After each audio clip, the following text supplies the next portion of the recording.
السلام علیکم ورحمۃ اللہ وبرکاتہ۔ صحیح مسلم میں کچھ احادیث ہیں عورتوں کے بارے میں جو آپ کے ساتھ شیئر کرتا ہوں کہ حضرت ابو ہریرہ رضی اللہ تعالیٰ عنہ روایت کرتے ہیں کہ اللہ کے رسول فرماتے ہیں کہ عورتوں کے ساتھ 4 باتوں کی بنا پر شادی کی جاتی ہے، اس کے مال کی وجہ سے، اس کے حسب و نسب کی وجہ سے، اور اس کی خوبصورتی کی وجہ سے، اور اس کی دینداری کی وجہ سے۔ بس تم دیندار عورت سے نکاح کرو، شادی کرو اور اس سے کامیابی حاصل کرو، اللہ پاک تمہارے ہاتھ خاک آلود کرے۔ اسی طرح ایک اور حدیث میں سے عبداللہ بن عمر رضی اللہ تعالیٰ عنہ روایت کرتے ہیں کہ رسول اللہ فرماتے ہیں صلی اللہ علیہ وآلہ وسلم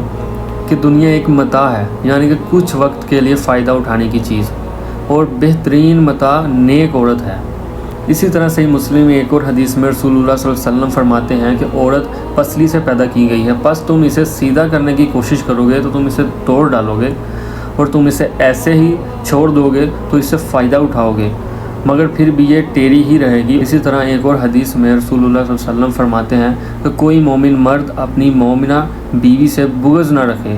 اگر اسے اس کی کوئی عادت ناپسند لگتی ہے تو اس میں ضرور کوئی نہ کوئی دوسری عادت ایسی ضرور ہوگی جو اسے پسند ہوگی، تو پس جو اسے پسند ہے وہ اس کی طرف دھیان دے، جو اسے ناپسند ہے اس کو تھوڑا درگزر فرمائے۔ اسی طرح ایک اور حدیث میں رسول اکرم صلی اللہ علیہ وسلم فرماتے ہیں کہ عورت کو پسلی سے پیدا کیا گیا ہے، پس وہ تمہارے ساتھ کسی ایک طریقے پر سیدھی نہیں رہ سکتی، پس اگر تم اس سے فائدہ اٹھانے چاہتے ہو تو اسی طرح فائدہ اٹھاؤ، لیکن وہ پھر بھی ایسے ہی رہے گی، اور اگر تم اسے سیدھا کرنے چلو گے تو تم اسے توڑ بیٹھو گے، اور اسے توڑنا یعنی اسے طلاق دینا ہے۔